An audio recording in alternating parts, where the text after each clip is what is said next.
Hello friends, welcome to our channel. और हम बात करने वाले हैं इंडिया बुल हाउसिंग फाइनेंस के बारे में, जिसकी लेटेस्ट क्लोजिंग हुई है 111.15 पे। यहाँ पे अगर आप एक मंथ से देखें तो देखिए ये जो स्टॉक है 18% नीचे की तरफ फिसलते हुए ये अभी सपोर्ट लेवल इसने तोड़ दिए हैं या और भी नीचे के लोज दिखा सकता है। ये हम हमारे चार्ट एनालिसिस पे डिस्कस करने वाले हैं। स्मॉल कैप कंपनी है, मार्केट कैपिटल है इसका 6,595 करोड़ का। पी रेशियो अभी बहुत कम हो गया है 5.49, जबकि सेक्टर पी इसका 20.08 पे है। इस स्टॉक में इसके पहले भी हमने एक वीडियो कवर किया था जहां पे हमने बताया था कि ईडी की यहाँ पे रेट पड़ी थी और उसके बाद ये जो स्टॉक फिसल रहा है यहाँ पे रुकने का नाम नहीं ले रहा है। अब जिन लोगों ने यहाँ पे हायर लेवल पे बाइंग की है उन्होंने यहाँ पे क्या करना चाहिए, क्या एग्जिट कर देना चाहिए। और वैसे भी ओवरऑल अगर हम ग्लोबल मार्केट देखें पूरा यहाँ पे निगेटिव है, तो सिर्फ ये स्टॉक नहीं गिर रहा है, पूरा मार्केट अगर हम इंडेक्स भी देखें तो यहाँ पे गिरावट है। शॉर्ट कवरिंग आती है लेकिन नेक्स्ट डे फिर से कुछ ना कुछ चीज हो जाती है जिसके वजह से यहाँ पे मार्केट में निगेटिविटी ही फैली हुई है। अब यहाँ पे हम बात करते हैं कंपनी के फाइनेंशियल्स के बारे में। तो देखिए कंपनी के फाइनेंशियल्स अगर हम देखें तो ईयर ऑन ईयर बेसिस पे यहाँ पे जो इनका टोटल रेवेन्यू है घटकर हो गया है 10,030 करोड़ का। उसी के साथ इनका जो इबिटा है ये भी घट गया है और नेट इनकम भी घटकर हो गया 1,201 करोड़ का और ईपीएस भी 27.80। मतलब ईयर ऑन ईयर बेसिस पे अगर हम देखें तो यहाँ पे कंपनी की ग्रोथ दिखाई नहीं दे रही है। अब यहाँ पे हम बात करते हैं कंपनी के क्वार्टरली रिजल्ट्स के बारे में।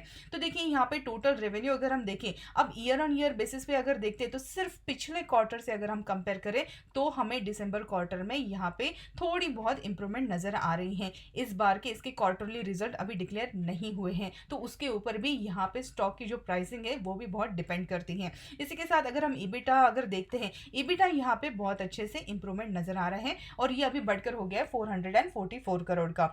यहाँ पे नेट इनकम की अगर हम बात करें तो नेट इनकम में भी बहुत अच्छी इंप्रूवमेंट है, 302 करोड़ का हो गया है और ईपीएस भी 6.2 से अभी बढ़कर हो गया है 6.8 का। मतलब एनुअल बेसिस पे अगर हम देखते हैं तो फाइनेंशियल्स कुछ खास नहीं है, लेकिन क्वार्टरली बेसिस पे अगर हम देखते हैं तो यहाँ पे बहुत ही अच्छा इनका परफॉर्मेंस नजर आ रहा है। अब इस बार के क्वार्टरली रिजल्ट अगर अच्छे आते हैं तो उसके ऊपर डिपेंड करता है यहाँ से स्टॉक की जो मूव है ये कहाँ रहने वाली है। तो यहाँ पे अगर हम शेयर होल्डिंग पैटर्न की बात करते हैं तो देखिए सिर्फ 9.66% यहाँ पे प्रमोटर की होल्डिंग है। और जिस तरह की हमने इसके पहले भी न्यूज देखी है, समीर गहलोत जो कि यहाँ पे प्रमोटर में ही शामिल थे उन्होंने रेजिग्नेशन दे दिया। उनका भी यहाँ पे कुछ जो परसेंटेज था उसमें से भी कुछ परसेंटेज उन्होंने बेच दिया है, अभी भी कुछ परसेंटेज यहाँ पे है जो कि उन्होंने पब्लिक डिक्लेयर करने के लिए कहा गया था। और उसके बाद तो मीडिया की तरफ से अभी कोई इनके अपडेट नहीं आए हैं, लेकिन उन्होंने अपने प्रमोटर ने जो अपनी जो यहाँ पे स्टेक्स थे वो यहाँ पे बेच दी है। तो देखिए यहाँ पे सितंबर क्वार्टर की अगर हम बात करते हैं तो 21.69% यहाँ पे प्रमोटर की होल्डिंग थी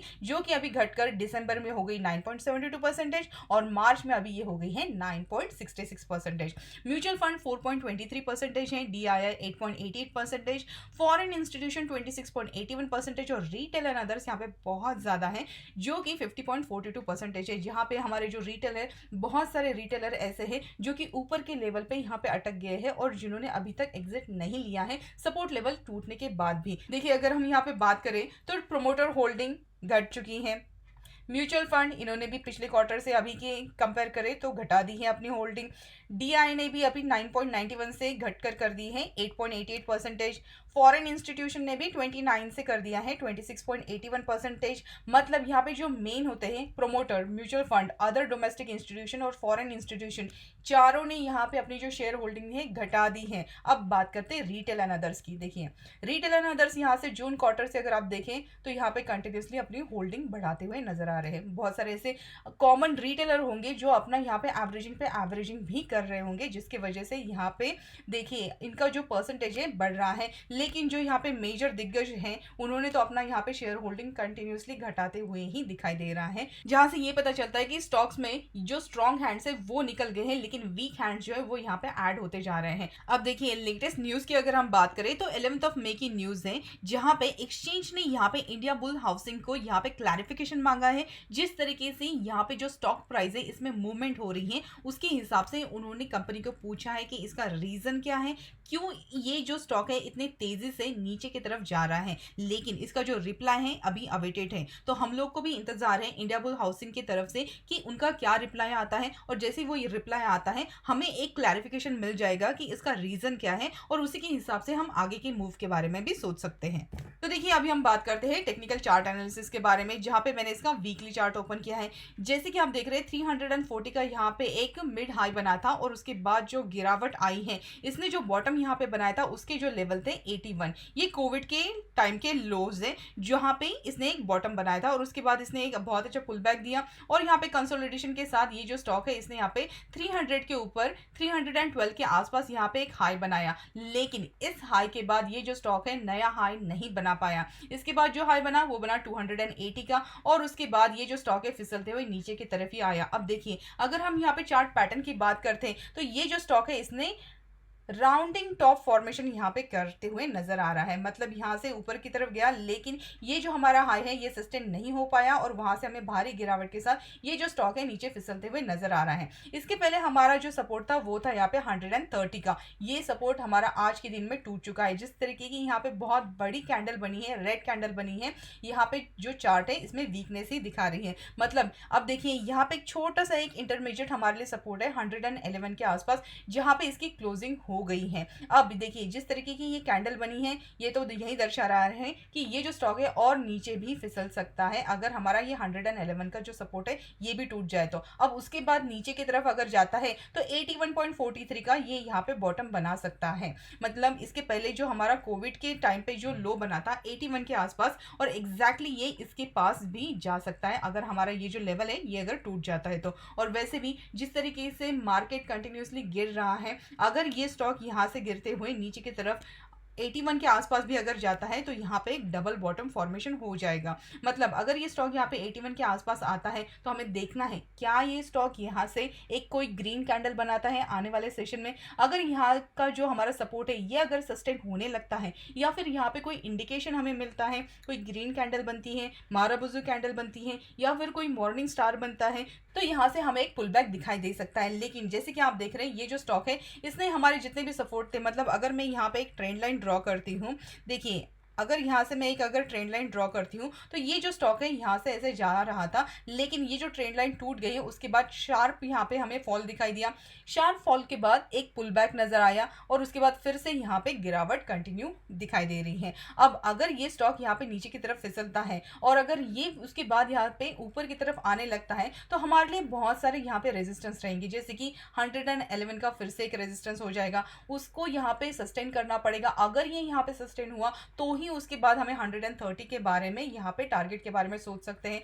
इसका जो मेजर ब्रेकआउट होगा ये 130 के ऊपर होगा। मतलब देखिए अगर मैं यहाँ पे एक ट्रेंड लाइन अगर बनाती हूँ तो ये हमारी रही ट्रेंड लाइन, तो अगर ये स्टॉक यहाँ पे 130 के जो लेवल है ये अगर यहाँ पे सस्टेन कर लेता है तो ही उसके बाद हम 160 के बारे में सोच सकते हैं। लेकिन जिस तरीके की अभी के लिए जो सिचुएशन है, जिस तरीके की कैंडलस्टिक पैटर्न यहाँ पे बनी है, ये यहाँ पे वीकनेस ही दिखा रहा है। ये माराबुजू कैंडल बनी है रेड, जो कि बहुत ज़्यादा वीकनेस यहाँ पे दिखा रहा है। तो ये जो स्टॉक है आने वाले सेशन में नीचे की तरफ अगर जाता है तो यहाँ पे 81 के लेवल्स भी ये दिखा सकता है। एक होप ये रहेगी कि 81 से ये एक पुल बैक दे सकता है, लेकिन आपके कैपिटल मैनेजमेंट के हिसाब से आपने ये ज़रूर देखना है कि अगर ये यहाँ से फिसलता है क्या आप 81 तक इसको होल्ड कर पाएंगे, क्या ये इतना लॉस जो है ये आप सह पाएंगे। और उसी के साथ अगर हमारे ये जो बॉटम बना था कोविड के टाइम पे, अगर ये भी अगर हमारा बॉटम जो है ये भी टूट जाता है तो उसके बाद इसमें बहुत ज़्यादा शार्प फॉलिंग आ सकती है। तो देखिए ये सारे जो लेवल है इसका ज़रूर ध्यान रखिएगा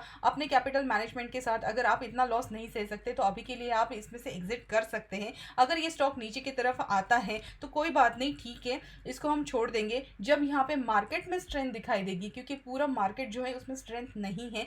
तो देखिए अभी के लिए तो ये जो स्टॉक है 111 पे जो क्लोजिंग हुई है इसके नीचे अगर फिसलता है तो अपने हिसाब से अपने कैपिटल मैनेजमेंट के हिसाब से आपने एग्जिट करना है, या इसमें लंबे निवेश के हिसाब से आपको बने रहना है, ये आपके ऊपर डिपेंड करता है। अगर आपका शॉर्ट टर्म का नजरिया है तो एग्जिट बेटर रहेगा, अगर आपका लॉन्ग टर्म का नजरिया है तो आपको ये 81 की जो लेवल है उस पर जरूर ध्यान देना चाहिए। अगर 81 के लेवल टूट जाते हैं तो फिर उसके बाद यहाँ पे जो लो नए लो बनाएंगे तो वो यहाँ पे बहुत ज़्यादा शार्प सेलिंग भी दिखाई दे सकती है। अब अगर ये जो स्टॉक है आने वाले सेशन में अगर पुल बैक दिखाता है तो इसके लिए हमारे लिए 130 का जो लेवल है बहुत इंपॉर्टेंट लेवल है। अगर ये 130 का लेवल क्रॉस करता है तभी हम इसमें एक अपमूव के बारे में सोच सकते हैं। अगर ये 130 लेवल यहाँ पे क्रॉस नहीं कर पाता है, यहाँ से फिर से अगर शार्प हमें गिरावट दिखाई देती है तो फिर से ये जो स्टॉक है फिसलते हुए नीचे की तरफ जाते हुए नजर आ सकता है। तो आई होप इस वीडियो में जितनी इन्फॉर्मेशन हमने यहाँ पे शेयर की आपके लिए हेल्पफुल जरूर रही होगी। बने रहिए हमारे चैनल पे ऐसे ही इन्फॉर्मेशन के लिए, और अगर हमारे चैनल पे फर्स्ट टाइम है तो चैनल को सब्सक्राइब करके बेल आइकन दबाना मत भूलिएगा। मिलते हैं अगले वीडियो में। Thank you so much.